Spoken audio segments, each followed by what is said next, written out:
Hello everybody, Xeno on XFPS here. We all know that the devs are working on their next quarterly update and probably already getting started on the update right after that for the next quarter, but I feel like there are 5 things that the devs can probably add in between these two things that are easy to implement within their skill set. So let's start with number 1. The drying rack. This is like the most requested thing from the community since we kind of have like a wetness bug issue, and with the over encumbrance system, anytime you get wet, it really actually does slow you down. So the drying rack, it shouldn't be too hard to implement with borrow code. I mean, you just have to take pretty much the campfire logic when you basically directly place your clothes into the fire, which is like the only way we can really dry clothes without driving around in a car. But we can just take the point where it dries the quickest when it's in that fire and just tell it to do that constantly on a drying rack when you put it in the inventory of said drying rack. And honestly, it should be even easier to model since it's basically just 2 big sticks tied together with some rope. I mean, even in the background, you're probably watching a time lapse of me making a rudimentary version of it in Blender within 15 minutes. So obviously, them making the model isn't a huge thing, it's just them being stubborn about not adding something like this. Heck, they could even take a thing where you can pick up like a broken down or low condition washing machine or dryer or whatever and haul it back to your base and use the 500 watt electric generator to clean your clothes. That is a little bit of a step too far for me, but the drying rack is an easy first step because it's literally 2 sticks, a rope, and then just have it copy the clothes model and whatever you have mounted in the inventory for it. Like, you can only maybe hold 4 or 5 clothes, so basically just 1 outfit, so you can kind of swap back and forth after you clean your clothes with the soap or it gets wet in the rain, and then be able to just put it on there, leave for like an hour, not even, and come back and it's actually dry. It actually speeds up the drying process at all, because as far as I know, other than putting them next to the campfire, they don't really dry at all when they're in any container, or even if they're in like your wardrobe or something. So that could even be something else. Like, you just have it where it dries in your base if you're not wearing it for a while. That could be another easy thing to implement. So those are the 2 quick things I feel like that could solve this whole wetness issue that they have. The drying rack working the way it does, or just have it naturally dry when it's stored in a container for so long. Bing, bang, boom. All right, number 2. This one's going to take a little bit more effort, but it's hair with hats again. The devs said a long time ago that it was too tough to do this with multiple hairstyles we have with the re-implemented characters, since you can choose your hair now instead of letting it grow out. But I have a feeling we only really need 2 versions, and 3 if they have a little bit more effort put into it. And that the first version is the classic bald one, which we kind of have right now, except it can be one when you actually don't have any hair at all. You can have the shaved cut, that's the default right now, and then you can have a short one that just has a little bit of hair sticking out the back. It can kind of cover multiple hairstyles. Like, they can just set a flag to each and every hairstyle in the game on which hat style model to swap to. So if you have any of the poofy hair that's really long, you can have looks like a version that looks like the hair's trying to be stuffed into the hat more so than usual. Then there's the medium one for all the medium hairstyles where it's just like barely sticking out. And then there's the shave/bald versions that you can use. I have a feeling this isn't too hard to implement since technically they did it a long time ago, like I said before. The only tedious thing would be to retrofit it to every single wearable in the game. So helmets aren't too much of an issue if it's like a motorcycle helmet or anything that covers the whole entire head, like the steel helmet. But things like the combat helmets, where their hair can stick out because it still shows their face, all the hats in the game, and things like the beanies and whatever other cap they have, they'd have to retrofit every single one like that. And any new item, they'd have to kind of put the effort in to make it look like that. But other than that, I have a feeling it shouldn't take too long to kind of do that because they did it before. And I feel like they're just being lazy and they should just put it back in, because it's one... Sometimes that's a big reason why I don't like wearing hats anymore in the game, is because it just makes me look bald, since we all are technically wearing wigs now.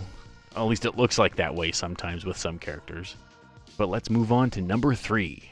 More magazine sizes or variants. I mostly say this because the AK family already has technically 2 versions you can use. It's the 30 round mag and the 75. The whole AK family can kind of interchange these 2 magazines, and they're the only ones that can do it right now.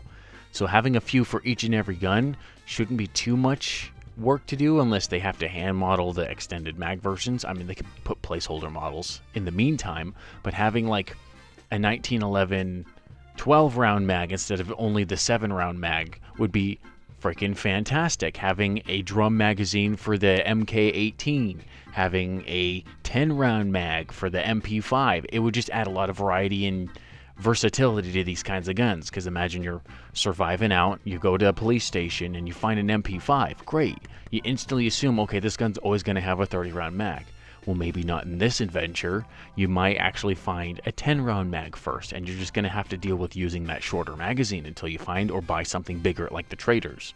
So seeing that kind of overhauled for all the weapons would be really great, because it would add, again, versatility to their usability. So things like ASVAL having a 10 round mag, a 15, and then like a 20 or 30. Things like the Block having a drum magazine. I don't think the UMP has anything like that, but there's a couple you can kind of look at. I've probably been demonstrating some in a VR game on the different versions of the magazines, and it can...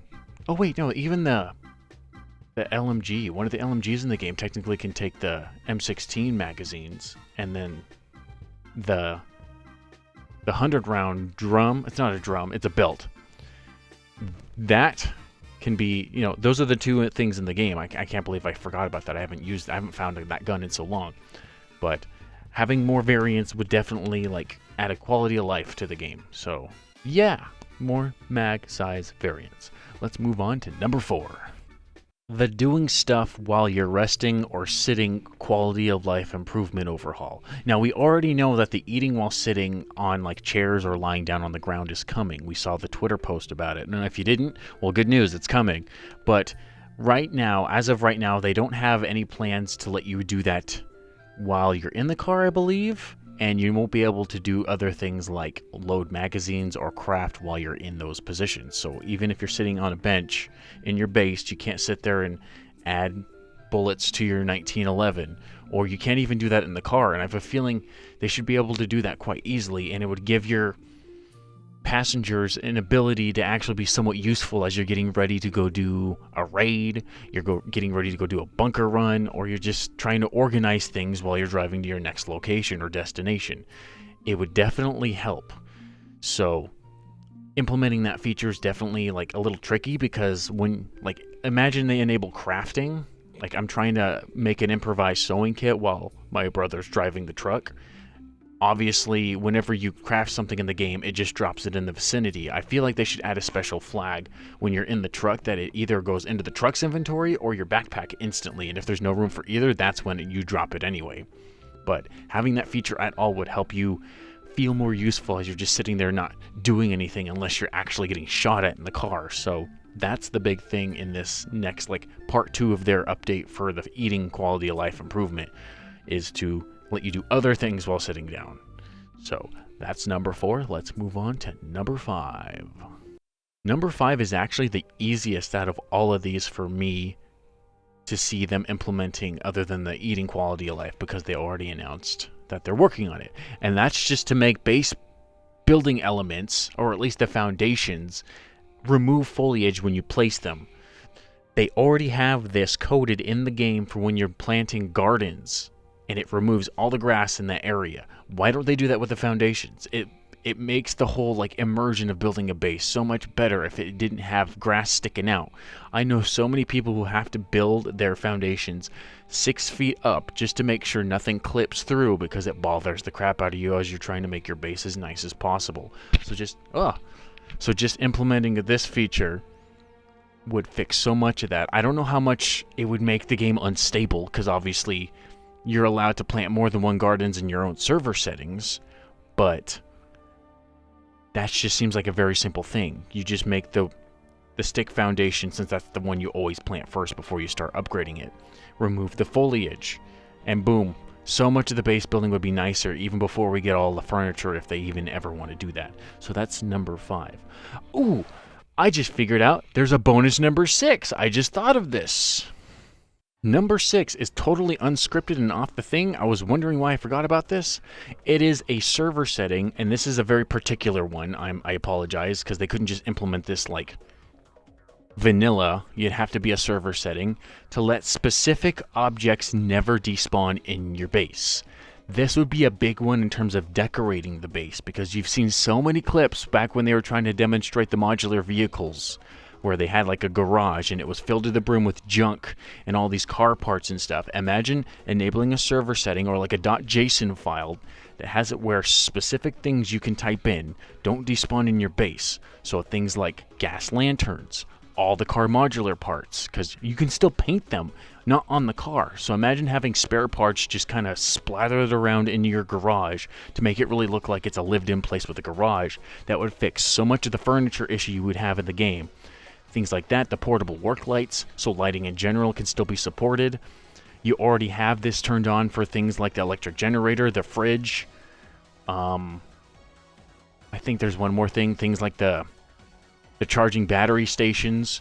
All those are enabled, but imagine just having a server setting that lets you do that. So you can have things like your food layout, or you could have those car parts, you could have your gas canisters, several things. I know it'd probably take a hit to performance, and you can set maybe a limit to how many things you can have in a base with those server settings, but I have a feeling it shouldn't be too hard to implement since they already have code for specific objects in general now. So that would be my 6th bonus thing that I feel like they could easily implement into the game. I hope you enjoyed this video, and I hope you agree, and maybe we can find a way to push this to the devs, because maybe they can assign one of the coders to go do this for like 2 weekends and a bunch of features. It'd be nice if they'd even get 1 or 2 of these in there really quickly. My vote is honestly for number 6. But those are the things. I hope you enjoyed the video, and I'll see you guys in another SCUM video in the future if I ever make it, because the plan is to make more. Xeno's out.